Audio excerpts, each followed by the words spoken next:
every Dubai broker will tell you, buy an off plan, it's better, it's new, it's more modern, it will appreciate, and the most important advantage, of course, is the payment plan. Buy off-plan.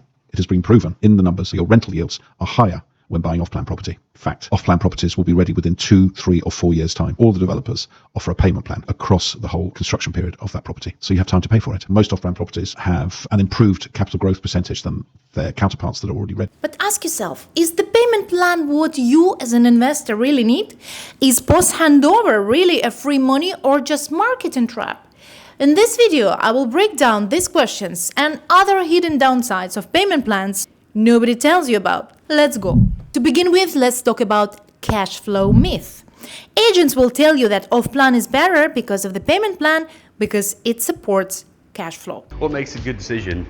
I think first and foremost, the most important thing, and this is the reason I buy off-plan, is the fact that you can stagger your cash flow. So it's really, really easy on the cash flow. You can do 5% down, 10% in 6 months, another 10% 6 months after that. So for me, it allows me to buy more because it's easier on the cash flow.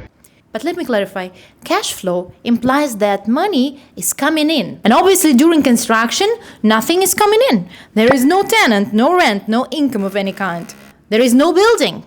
What people call cash flow in an off-plan is actually the opposite. It's an outflow spread thin enough that it doesn't feel like one.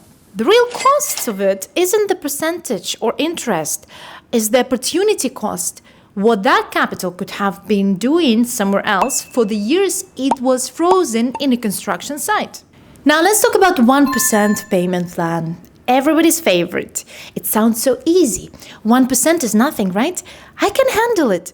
Their new properties has made it possible with 1% payment plan, one of the most flexible scheme in Dubai real estate. This allows you to move into your luxury home more easily, start enjoying benefits and build equity without even any financial stress on you. And last, the balance amount is settled through scheduled payment till the time of possession. 1% payment plan is marketed like it's the entire deal. Well, it isn't. Because that monthly 1% sits alongside with bullet payments that happen every 3 to 6 months. Here is the real structure you will actually see in the market. 1% a month, that's 12% a year, plus 2 bullet payments of around 6% each, every 6 months, another 12% a year. So added up, it makes roughly 24% of the unit price every single year until handover, sometimes even more. The actual number is 24 to 30% a year. It's no smaller than a completely ordinary payment plan. You're not paying less. You're paying the exact same amount. Pay you monthly or put this money aside and pay every quarter, every 6 months. It's the same thing. Now let's look at payment plans in general. There are 2 types. Fixed one, you pay on dates regardless of what's happening on the construction site. Or the second one is construction linked. You pay when the building hits a milestone. Each one has own downsides and they are the opposite. With the fixed calendar plan, your payment dates do not care whether the crane on site is moving or not. If the developer is on schedule, fine. If the developer is late, and the delays are common in this market, you keep paying on the original dates regardless. Here is what that actually means. Say handover slips by a year. You don't get the units a year later for free. You get it a year later, having paid exactly as planned. And you have lost the full year of rental income you would have paid if delivery happened on time. In Dubai, a typical gross rental yield runs somewhere around 6 to 8% a year. A 1-year delay doesn't just feel annoying. It's a real quantifiable loss of roughly that same 6 to 8% of your unit's value. An income you simply never collect. And before you think, I'll just sue the developer for the delay, RERA gives developers grace period of 1 year. That means that developer is contractually allowed to be a full year late before you have any enforceable claim at all. With the construction linked plans, you pay as the building progresses. So a delay on their end means a delay on your payments too. That part is good, but it cuts both ways. What happens if the construction goes faster than planned? It happens more often than people assume. We have seen it happening with most of Emara projects over the past few years when market was going great. When a milestone hits ahead of schedule, your payment comes due ahead of schedule too. Nobody asks you if you are ready for that. Nobody cares that your liquidity plan assumed 18 months and the developer delivered the milestone in 14. If you don't pay on the new, earlier date, that's a breach of contract on your side, not the developer's problem. The problem is that most investors don't actually know which type of plan they signed. It comes by a complete surprise. Surprise, surprise. Now let's talk about another people's favorite, post-handover payment plan.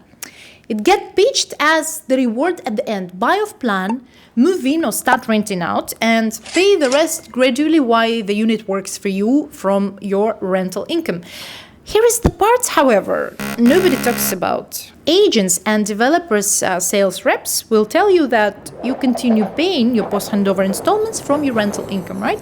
But what they don't tell you is that the unit that you buy from the developer is usually overpriced by 20 to 30% in comparison to the secondary market average, because payment plan is not free money. In theory, your rental income should be buying your asset, and that's the whole idea. Why you should get a post-handover instead of mortgage, for example. In off-plan, we always hear about post-handover payment plans. What are these?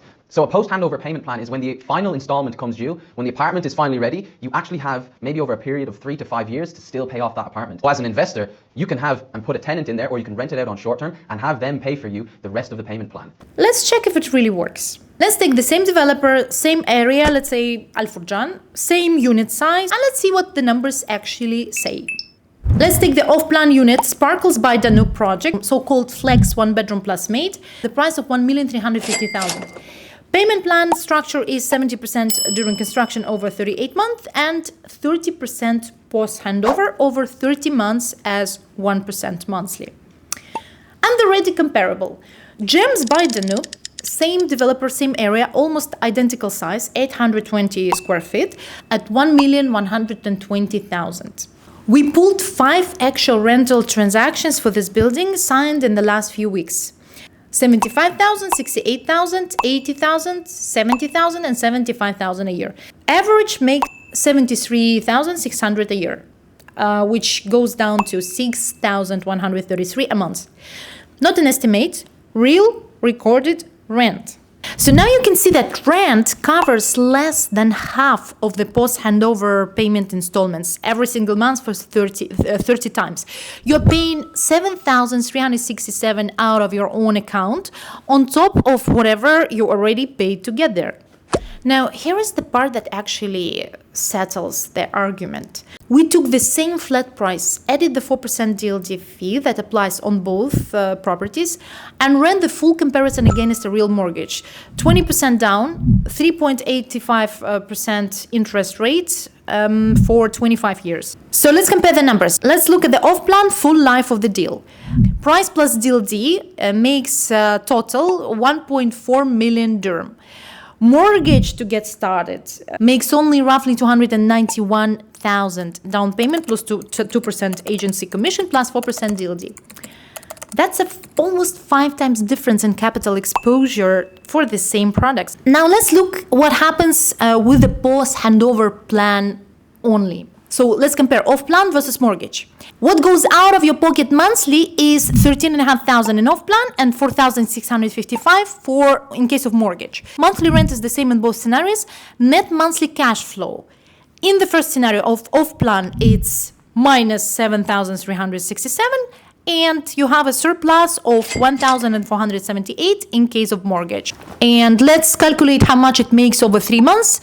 In case of off-plan, we have minus 221,000 dirham, while with mortgage, we have 44,360 into your pocket. And remember that during construction phase, which is 38 months, the off-plan buyer owns nothing yet. So, as a result, we can see that off-plan pays almost 1 million dirham and earns 0. The same capital mortgaged into the ready unit instead would have generated over 200,000 in rental income while the mortgage payments stayed lower than the rent. A positive 56,000 with equity building the whole time. Now let's have a look at full 68-month exit. If the resale price stayed flat, no appreciation assumed on either side. In case of off-plan, we have 1.4 million dirham invested and 1.5 million extracted, sale plus rent collected. It comes down to 9.3% total return over 68 months or 1.6% annualized. Let's look at the mortgage. We have 298,000 invested, 459,000 extracted, which is equity after the outstanding loan balance plus 68 months of accumulated cash flow, which makes 57.8% total return or 8.4% annualized. Same developer family, same area, same unit class, same flat price, same 68 months. So let's decode the developer's ROI calculator. If the real math says 1.6%, how does every developer's own ROI calculation shows 10 to 13% in year one post-handover? The answer is that rent number isn't real. Developers' calculators don't use today's rent. They use projected rental income at handover. If you compare it to what developer promises you in the brochure, that makes 49% difference. There is one more thing the payment plan locks down besides your cash flow: your ability to exit. A ready unit bought with a mortgage can be sold at almost any point. In case of an off-plan unit, it's a different story. To resell an off-plan unit before handover, Dubai developers require you to have paid minimum of 30 to 40% of the total price, sometimes more. But the most important is that it's way difficult to resell than ready property. Developers sell with ease, but you're not developer. You have no sales team, no show unit, no huge marketing budget, etc. Ready property is there. It can be viewed, evaluated, the numbers sit there, their ROI can be calculated. It can be an income generating asset. The off-plan buyer's capital is locked. Not just earning nothing, but structurally hard to get back out, unless it's super interesting for the buyer. It becomes more interesting for the potential buyers towards handover, but this is exact time when you have the highest competition either. So let's summarize. Who actually needs payment plan? None of this means of plan is always bad. There is a real narrow case for it. A buyer who genuinely cannot qualify for a mortgage, or who wants to enter the market over several years instead of buying once, or who is targeting a specific unit in a specific building project that simply doesn't exist on the ready market, something only available at launch in a new unique location, for example. For almost everyone else, anyone with a credit profile to get a mortgage, anyone who could put together a 20% down payment, the math in this video is a default outcome. And remember, the price appreciation is just a bet. If you reach that point, thank you for watching. Please do subscribe if you haven't done so, not to miss the next video. If you're interested to get a distressed deal at below market price, check out my website belowmarketdeals.ae and see you in the next video.